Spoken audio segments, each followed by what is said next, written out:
Welcome back to our channel guys Niftified. आज हम देखेंगे कि निफ्टी कल के दिन कैसे एक्ट कर सकता है और आज के दिन मार्केट ने क्या किया। हमने कल क्या डिस्कशन किया था और उसके बेसिस पे आज मार्केट ने कैसे रिएक्ट किया।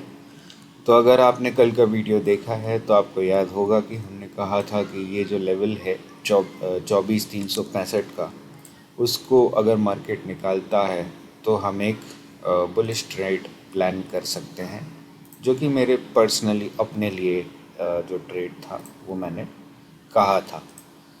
अब आप देख नोटिस कीजिए, मार्केट जो है खुला ही उसके ऊपर है। 24,370 के आसपास की ओपनिंग दी है और हमारा अनुमान ये था कि फिर वो 24,500 तक का जो है रैली कर सकता है। आप नोटिस करेंगे तो आप देखेंगे कि मार्केट ने ज़्यादा मौका नहीं दिया है वो ट्रेड बनाने का, क्योंकि करीबन करीबन 15 मिनट में जो है शुरुआत के गेम ख़त्म हो गया। आज आपने खुलते ही अगर मार्केट खुलते ही ट्रेड ले लिया है तो भी बहुत कम चांस है कि आप ऐसे प्राइस पॉइंट पे घुसे होंगे जिसमें कि आप जो है प्रॉफिट करके फटाक से निकल पाए हों। तो मार्केट ने आज टाइम नहीं दिया, बट हमारा एनालिसिस जो था वो काफ़ी हद तक सही था। हम ये ज़रूर देख सकते हैं कि 24,457 का हाई ज़रूर लगाया है मार्केट ने, और 24,365 को जैसे ही क्रॉस किया है एक 100 पॉइंट का मूव दिया है। उसमें ज़रूरी नहीं है कि लोगों के पैसे बने हों। हाँ, और हमने ये भी कहा था कि 24,365 के नीचे अगर रह जाता है तो उसे साइडवेज मूवमेंट का काफ़ी हाई चांस बन जाएगा, कंसोलिडेशन होने का भी चांस है और एक रिवर्सल का भी चांस हो सकता है अगर 24,200 की तरफ मार्केट बढ़ता है।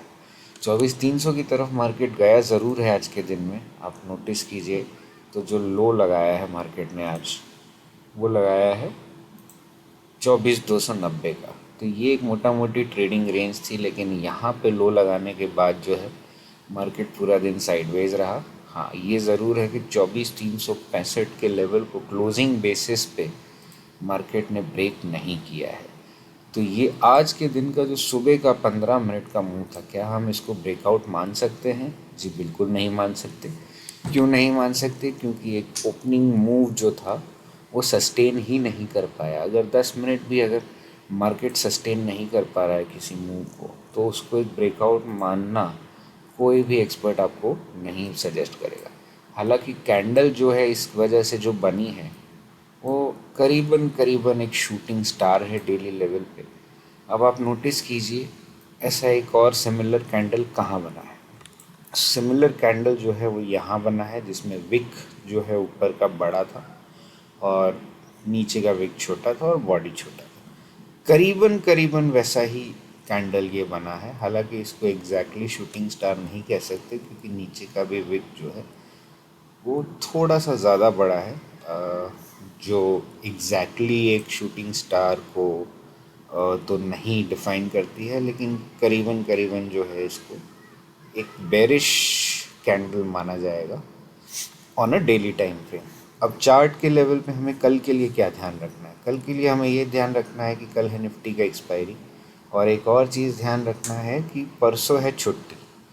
तो ओवरऑल पोजीशंस जो हमने कल भी डिस्कस किया था कि लाइट हैं ओवरऑल ट्रेडर्स की जो पोजीशन है, तो बहुत हैवी मूवमेंट होना लग नहीं रहा है कि पॉसिबल है। ज़्यादातर जो है, हम अभी आगे ओआई का डेटा देखेंगे तो हमें रेंज समझ में आ जाएगा कि कल के लिए मार्केट किस तरह से किस रेंज में रह सकता है। बट अभी के लिए अगर थोड़ा सा लंबा टाइम फ्रेम के हिसाब से हम देखें तो हाँ, एक स्विंग हाई के ऊपर क्लोजिंग ज़रूर दे रहा है मार्केट काफ़ी दिनों से। एक ही दिन था जब इसने स्विंग हाई को ब्रेक करके इस गैप को फिल किया है, और उससे हमें जो ट्रेडिंग रेंज मिली है वो अभी तक स्टैंड कर रही है, जस्टिफाइड है। इसी रेंज में हमको मार्केट को मान के चलना पड़ेगा, ये अभी के लिए मार्केट स्ट्रक्चर सजेस्ट कर रहा है। इसके अलावा अब हम आगे बढ़ेंगे, देखेंगे कि इंटरेस्टिंग डेटा पॉइंट्स जो हैं, और यहाँ पे जो है हम बता दें अपने दर्शकों को कि हमने सेंसिबल से रिक्वेस्ट किया था कि क्या हम उनका प्लेटफॉर्म यूज़ कर सकते हैं हमारे यूट्यूब वीडियोस बनाने के लिए। तो हमें परमिशन मिल गया है उनसे, तो हम उन्हीं के प्लेटफॉर्म पे आपको सारे इंटरेस्टिंग डेटा पॉइंट्स दिखाएंगे। काफ़ी अच्छा प्लेटफॉर्म है उनका। तो आइए देखते हैं क्या डेटा हमें बता रहा है। वंस अगेन आप देखेंगे जो कॉल ऑप्शन और पुट ऑप्शन की पोजीशंस है FIIs की, लाइट है, कम है कॉन्ट्रैक्ट्स एक्सपायरी को मद्देनज़र रखते हुए। तो देखना पड़ेगा, मतलब साइडवेज होने का जो चांस है जो हमने चार्ट में भी देखा है वो करीबन करीबन सही होता नज़र आ रहा है। इवन आप प्रोज की पोजीशन देखेंगे तो ज़्यादा कॉन्ट्रैक्ट्स है नहीं। हाँ, ये ज़रूर है कि उन्होंने अपने जो लॉन्ग कॉल ऑप्शंस थे, ये वही जो अनवाइंडिंग हुई है सुबह 10 मिनट के जो पॉजिटिव मूव के बाद ना, ये प्रोज ने ही जो है अपनी लॉन्ग कॉल्स को बुक आउट कर लिया होगा फटाक से। इसीलिए उसके बाद लॉन्ग अनवाइंडिंग जो हुई है तो मार्केट वापस 24,365 के नीचे आ गया है। बहुत ज़रूरी होता है समझना कि ये जो लेवल्स निकल के आते हैं ये चार्ट पे से ही निकल के आते हैं। इसमें कोई बहुत महान ज्ञान नहीं है। आप स्विंग हाई समझिए, आप FVG समझिए, आप ओवरऑल मार्केट स्ट्रक्चर समझेंगे। क्यों बार बार ऐसा होता है कि एक लेवल पे जाके मार्केट पॉज लेता है या रिवर्सल देता है या फिर वहाँ से जो है ब्रेकआउट करके ऊपर चला जाता है? क्योंकि उसके मल्टीपल रीजंस हैं। वो एक ऐसे हाई या लो पे निकल के आते हैं वो लेवल्स जहाँ पे मार्केट ने या तो डायरेक्शन को पॉज कर दिया या रिवर्सल लिया। तो इसीलिए इन लेवल्स को इम्पोर्टेंट तरीके से देखना ज़रूरी हो जाता है। अब आते हैं क्लाइंट्स की पोजीशन पे। तो क्लाइंट्स की भी पोजीशन जो है काफ़ी ट्रिम डाउन हुई हैं और ज़्यादा कुछ है नहीं इसमें। आज कल के हिसाब से अगर देखा जाए, कल की एक्सपायरी के हिसाब से देखा जाए तो बहुत ही साइडवेज होने का चांस है। तो ऑप्शन बायर्स को तो मैं यही सजेस्ट करूँगा कि कल ट्रेड ना कीजिए। हाँ, एंड ऑफ द डे जाके अगर आपका कुछ व्यू बनता है तो उसके बेसिस पे आप जो है अपनी पोजीशंस अगली हफ्ते की एक्सपायरी के लिए ज़रूर बनाएं। उसमें कोई दिक्कत नहीं है, लेकिन उसमें अपना जो एनालिसिस है वो आपका डेटा बैक्ड नहीं रहेगा, क्योंकि ये भी जो पोजीशंस है वो ज़्यादातर कल क्लोज हो जाएंगी। फिर जब मार्केट फ्राइडे को खुलेगा तब फिर 2 दिन की छुट्टी होगी, तो उसके बाद जो है मंडे को खुलेगा तो फ्राइडे को भी शायद ज़्यादा पोजीशंस नहीं बनेंगी। रियल मूवमेंट बारिंग सम न्यूज़ आने की मेरे ओपिनियन में संभावना जो है वो मंडे से है। मंडे के बाद हमें देखना पड़ेगा कि मार्केट बुलिश टोन पकड़ता है या बेरिश टोन पकड़ता है। बट तब तक के लिए मेरा ओपिनियन यही है कि साइडवेज होने का काफ़ी ज़्यादा चांस है। लेकिन हम ओपिनियंस पे नहीं जाएंगे, हम मार्केट पे जाएंगे। हमको मार्केट क्या दिखाता है हम उसी की चर्चा करेंगे, और क्या क्या सिचुएशंस हो सकती है जहाँ पे हमारे ओपिनियन के अगेंस्ट मार्केट बिहेव कर सकता है। तो आइए एक बार देख लेते हैं ओपन इंटरेस्ट का डेटा जो हमने डिस्कस किया था थोड़ी देर पहले कि एक रेंज हमें पता चलेगी। तो यहाँ पे हमें देख के क्या पता चल रहा है? हमें ये देख के पता चल रहा है कि 24,400 पे जो है सबसे ज़्यादा कॉल ऑप्शंस राइट हुई हैं, और कॉल ऑप्शंस 97 लाख कॉन्ट्रैक्ट्स आज ऐड हुए।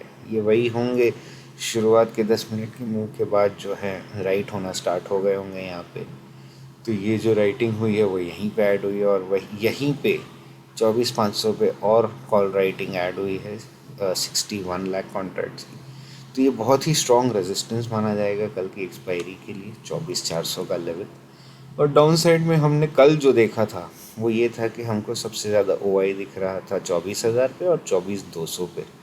अब जो है 24,300 पे भी OI बन गया है। इसका मतलब क्या है? इसका मतलब ये है कि कल के लिए जो रेंज है वो 24,300 से 24,400 के बीच में मोटा मोटी रहेगी, अगर मार्केट को साइडवेज रहना है तो। ये बस डेटा दिखा रहा है, इसके अलावा इसमें कुछ एनालिसिस करने की ज़रूरत नहीं है। कोई भी आपको एक्सपर्ट नहीं बता सकता है कि मार्केट 24,300 पे क्लोज़ करेगा या 24,400 पे क्लोज़ करेगा या 24,350 पे क्लोज़ करेगा। बट हाई चांस है कि मार्केट जो है कल की एक्सपायरी इसी रेंज में 24,300 से 24,400 की रेंज में गुजार देगा।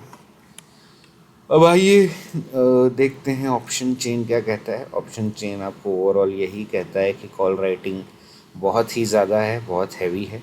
सिमिलरली पुट राइटिंग भी है 24,300 के लेवल पे। 24,200 पे थोड़ी सी कम है, फिर 24,000 पे कम है। 24,200 पे कम होने का कारण ये भी हो सकता है कि कल जो हाई OI बना हुआ था उसमें काफ़ी लोगों ने आज प्रॉफिट बुक कर लिया होगा या फिर 24,300 पे रोल ओवर कर लिया होगा वहाँ पे प्रॉफिट बुक करके, इसीलिए ये आपको जो है ओआई थोड़ा सा कम होता हुआ दिखेगा। जैसे यहाँ पे आप देखोगे तो ओआई जो है कम हुआ है 24,200 का। अब आते हैं हमारे इम्पोर्टेंट स्ट्राइक प्राइस पे जो है 24,400 का। तो 24,400 का चार्ट अगर हम देख लेते हैं कॉल ऑप्शन का, तो उसमें हमने जो एनालिसिस किया है वो वीवैप के बेसिस पे है, वॉल्यूम वेटेड एवरेज प्राइस। तो वॉल्यूम वेटेड एवरेज प्राइस का अगर हाईएस्ट लेवल देखा जाए तो वो करीबन करीबन इस लेवल पे है जहाँ पे हमने ये येलो लाइन बनाई है। तो ये हमें क्या दर्शाता है? ये हमें ये दर्शाता है कि 100 रुपये पे ज़्यादातर जो है हाईएस्ट प्राइस है जिस पे ये स्ट्राइक प्राइस पे कॉल ऑप्शंस राइट हुए हैं। मतलब क्या है? मतलब ये है कि कल के दिन अगर मार्केट 24,500 तक भी जाता है तो भी जो ये कॉल राइटर्स हैं इसमें करीबन करीबन सारे तो नहीं बट काफ़ी इसमें से जो कॉल राइटर्स हैं वो सेफ रहेंगे। ठीक है। और इसीलिए हमको अगर उम्मीद रखनी है कि शॉर्ट कवरिंग का क्या चांस है कल मार्केट में, तो हमारे लिए 24,500 का लेवल इम्पोर्टेंट हो जाता है। तो कल की एक्सपायरी में अगर 24,500 का लेवल मार्केट निकालता है तो काफ़ी हाई चांस बनेगा कि एक शॉर्ट कवरिंग होगी, और वो शॉर्ट कवरिंग फिर 24,600 700 के लेवल तक मार्केट को ले जा सकती है। बट उसके चांसेस बहुत कम हैं क्योंकि ओपन इंटरेस्ट बहुत कम है। कॉल राइटिंग भी जो दिख रही है वो आसपास के लेवल पे ही दिख रही है। तो अगर आया भी शॉर्ट कवरिंग तो जिस तरह से आज मार्केट ने रिएक्ट किया, पहले 10 मिनट में ही गेम ख़त्म हो गया और आप फ़ायदा उठा पाए तो उठा पाए, नहीं उठा पाए तो नहीं उठा पाए। 90% लोगों ने नहीं उठा पाए होंगे फ़ायदा। बट मार्केट है, अब यही करता है मार्केट, अपने मन की मर्ज़ी है उनकी, कुछ कह नहीं सकते। कल भी ये हो सकता है कि हो 100-150 पॉइंट की शॉर्ट कवरिंग अगर 24,500 का लेवल निकाले, लेकिन मौका मिलेगा नहीं आपको वो करने के लिए। तो फटाफट से आपको पोजीशन लेना पड़ेगा अगर ऐसा कुछ होता है तो। और नहीं होता है तो बेटर यही है कि एक दिन अवॉइड कर दीजिए। ऐसे भी ट्रंकेटेड वीक रहा है, ज़्यादा कुछ मार्केट ने किया नहीं है। 2 दिन बाद ट्रेड कर लीजिए। थोड़ी सी अनसर्टनिटीज़ जो चल रही हैं वो भी निकल जाने दीजिए ताकि मामला जो है क्लियर हो जाए। उसके बाद आप फ्रेश माइंड से, फ्रेश एक्सपायरी से मे की सीरीज़ को हैंडल कीजिए एंड अपनी ट्रेडिंग जर्नी को कंटिन्यू कीजिए। तो ये हो गया हमारा आज का एनालिसिस। कल आएंगे हम वापस। कल शायद हम नहीं आएंगे, हम थर्सडे को आएंगे क्योंकि परसों वैसे भी छुट्टी है। तो we will come back on Thursday with our new analysis for the upcoming trading day. And that's it for today. Have a nice evening to all of you and happy trading for tomorrow.